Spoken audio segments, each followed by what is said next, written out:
Et bonjour à tous, on se retrouve aujourd'hui pour la première vidéo de 2023 et aujourd'hui on va parler de Ronda Rousey.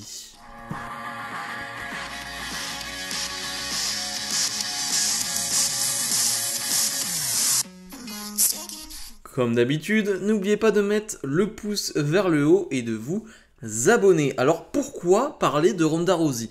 Eh bien ça fait déjà quelques semaines que je pensais à faire cette vidéo pour plusieurs raisons, mais j'ai envie de dire la raison principale, j'avais envie de faire un bilan de l'année 2022 de Ronda Rousey qui est pour moi assez catastrophique. Alors après, vous prendrez le terme que vous voulez, hein, très mauvaise, catastrophique. En tout cas, son année 2022 chez WWE, elle n'est pas bonne du tout. Et je me posais la question, pourquoi? Pourquoi cette année? Pourquoi ça s'est passé comme ça? Et en plus, pour ceux qui ont vu SmackDown, spoiler pour ceux qui ne l'ont pas vu, mais je pense que vous l'avez tous vu, eh bien Ronda Rousey a perdu son titre de championne de SmackDown face à Charlotte Flair qui a fait son retour. Et donc, forcément là, eh ben, ça me donne encore plus envie de faire cette vidéo et d'expliquer les choses, de comprendre ce qui s'est passé. Alors, parlons de l'année 2022 de Ronda Rousey. Ronda Rousey fait son entrée au Royal Rumble 2022, elle fait son retour au Royal Rumble 2022, un bon retour apprécié du public, elle gagne même ce Royal Rumble, elle qui était absente depuis près d'un an, on ne l'avait plus vue depuis WrestleMania, donc bon retour, elle tourne heel assez rapidement, elle devient championne assez rapidement, et là, plus rien ne va, on n'a plus la même image de Ronda Rousey que lorsqu'elle était arrivée quelques années plus tôt. On n'a plus cette présentation en tant que grosse star qu'est Ronda Rousey. Pourquoi? Déjà, premièrement, je vais essayer de répondre à plusieurs questions. Déjà, il est vrai que les fans, souvent sur les réseaux sociaux, et même sur mon compte YouTube, sur Twitter, disent Ronda Rousey, elle n'est pas motivée. Et c'est pour ça qu'elle a fait une mauvaise année sur le ring, au micro, bref. Elle n'est pas motivée, elle n'a pas envie d'être là, elle est là que pour l'argent. Et là, je vais utiliser plusieurs choses. Déjà, il y a un argument qui est donné. Même au Royal Rumble 2022, vous voyez, elle a gagné le Rumble, mais elle n'était même pas heureuse, il n'y a même pas eu un sourire. Ça prouve bien qu'elle n'était là que pour l'argent. Eh bien, je vais répondre tout simplement, c'est Ronda Rousey qui va répondre à ma place, parce que c'est Ronda Rousey qui l'a dit elle-même. Elle ne souriait pas au Royal Rumble 2022 parce que c'est Vince McMahon qui lui a dit de ne pas sourire, sachant qu'elle allait être heel. Et donc Ronda Rousey ne devait pas sourire, ne devait pas communier avec les fans, ne devait pas avoir cette attitude de babyface. Donc déjà, premièrement, voilà, le premier argument est enlevé. Ensuite, là c'est plus du personnel dans le sens où, vous savez, Ronda Rousey a une chaîne YouTube, elle fait des lives où elle joue à des jeux vidéo, elle parle beaucoup. Ça m'arrive de regarder ses lives de temps en temps pour voir ce qu'elle fait ou ce qu'elle dit, mais surtout, eh bien, je regarde ses vidéos, et ses vidéos, il y a souvent des images backstage, donc WWE, avec son fils, etc. Et en fait, Ronda Rousey, elle est très contente d'être là, elle est très motivée. Si vous voyez ces vidéos-là, si vous voyez ce qu'elle raconte, ce qu'elle dit, elle est très motivée, elle a très envie d'être là. Elle ne fait pas ça que pour l'argent. Alors bien évidemment, il y a de l'argent en jeu et on parle de Ronda Rousey, donc il y a beaucoup d'argent en jeu, mais ça, j'ai envie de dire, c'est logique. Mais pour le coup, moi, j'ai pas l'impression que ce soit un problème d'attitude, j'ai pas l'impression que ce soit un problème de comportement ou de motivation. Encore une fois, ce n'est que mon avis. Donc pour moi, l'attitude, c'est pas le problème. Alors c'est quoi le problème?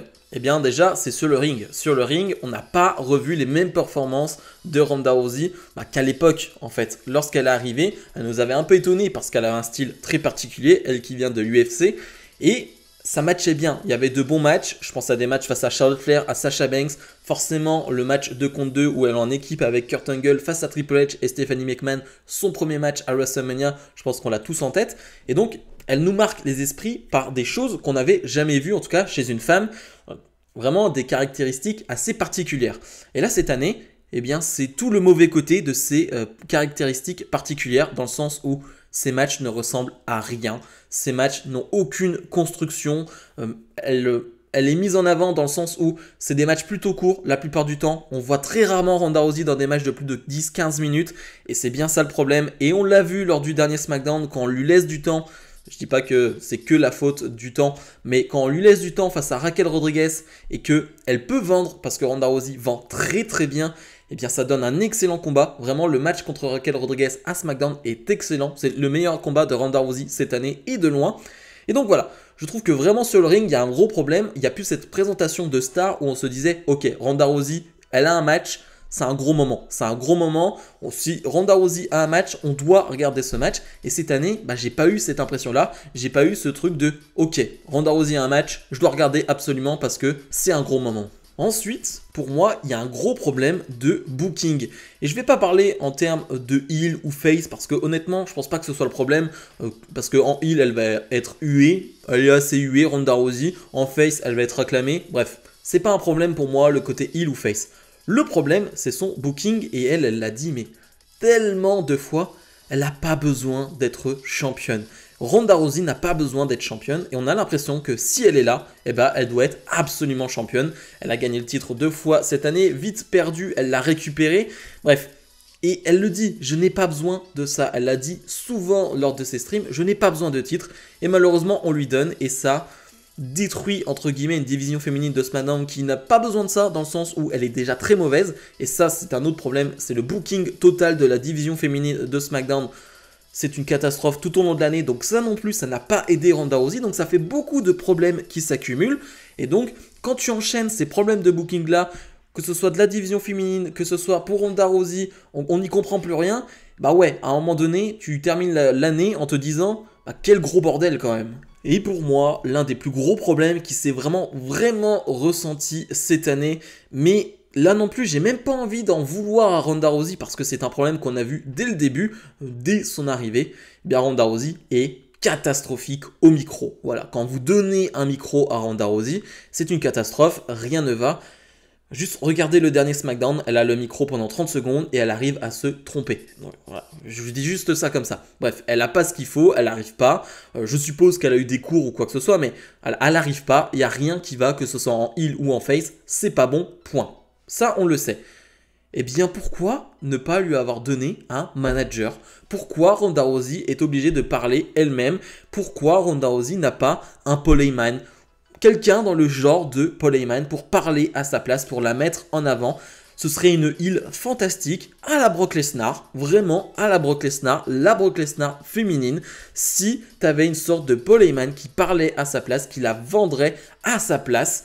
Et ce serait parfait. Et idem en tant que babyface où tu aurais juste, je sais pas forcément un gros manager, mais en tout cas une amie ou quoi que ce soit qui parlerait plus souvent. Et une Ronda Rousey qui parle pas trop. Et là, le problème, c'est que Ronda Rousey, elle parle trop. On lui donne trop souvent le micro et c'est pas bon. C'est pas bon à chaque fois. Et ça, pour le coup, j'en veux à WWE parce que c'est un problème qu'on a vu depuis des années maintenant. Ce n'est pas juste depuis son retour au Royal Rumble qu'on a vu que Ronda Rousey avait des difficultés au micro. Non, on le sait depuis son premier run chez WWE.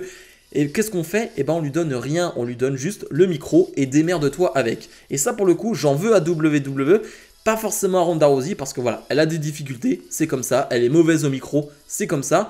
Et fais en sorte, justement, qu'elle s'en sorte bien et fais en sorte, eh bien, qu'elle n'ait pas besoin de parler, justement. Et donc, vous avez vu ce SmackDown, ce dernier SmackDown de l'année. Ronda Rousey a perdu ce titre de championne de SmackDown. Et c'est quoi la suite? Et là, c'est la vraie question. C'est quoi la suite pour Ronda Rousey en 2023? J'ai vu beaucoup de monde supposer qu'après WrestleMania, eh bien, Ronda Rousey allait s'en aller. Alors, s'en aller peut-être pour une courte période. Je ne sais pas ce que dit son contrat. Je ne sais pas combien d'années elle a signé ou non. Mais c'est vraiment une grosse supposition que Ronda Rousey ferait un dernier match à Mania et s'en irait pour une durée indéterminée. Et c'est vrai que là, on peut se poser la question. Elle a perdu ce titre. On peut imaginer qu'elle aura un match revanche lors de Royal Rumble face à Charlotte Flair. Donc ça, c'est un match attendu aussi. Mais maintenant, qu'est-ce qu'elle va faire lors de WrestleMania? Je veux dire, si Charlotte Flair reste championne, elle aura son match à Mania pour la division féminine de SmackDown. Et du côté de Raw, eh bien, ça va être bouché avec une Bianca Belair. Donc, c'est compliqué. C'est compliqué. Est-ce qu'on peut imaginer un troisième match féminin dans cette division féminine? Eh ben, ce serait top. Ce serait vraiment super. Il y a d'ailleurs WrestlingNews.co qui avait dit il y a quelques jours que Ronda Rousey pourrait faire face à Rhea Ripley lors de WrestleMania. Alors, on ne sait pas trop si les plans ont changé ou non avec le fait que Ronda Rousey a perdu ce titre de championne de SmackDown. Je ne sais pas si les plans ont changé. Je ne sais pas, mais en tout cas c'était les plans de base, Rhea Ripley face à Ronda Rousey. Alors est-ce que ce match est toujours prévu ou non? J'avoue que j'aimerais beaucoup parce que déjà je le dis depuis souvent, mais on en a marre que il faut absolument qu'il y ait un titre en jeu dans la division féminine pour qu'il y ait un match féminin à Mania. Ça m'énerve. Enfin, dans n'importe quel PLE d'ailleurs, hein. Je parle de Mania, mais c'est dans n'importe quel PLE. Et donc j'avoue qu'avoir un troisième match féminin, en plus c'est Ronda Rousey qui, certes, n'est plus l'attraction d'il y a quelques temps, n'est plus la méga star d'il y a quelques temps. Si elle fait face à Rhea Ripley, il y aurait quelque chose quand même de très intéressant. Donc voilà, dites-moi ce que vous en pensez, dites-moi ce que vous avez pensé, vous, de l'année 2022 de Ronda Rousey. Hein. Peut-être que pour vous, elle a fait une année correcte ou pas hein, d'ailleurs. Donc dites-le moi et dites-moi surtout ce que vous imaginez pour la suite, ce que vous voyez pour Ronda Rousey en 2023 ou en 2024. Bref, comme d'habitude, n'oubliez pas de mettre le pouce vers le haut et de vous abonner. Salut, salut!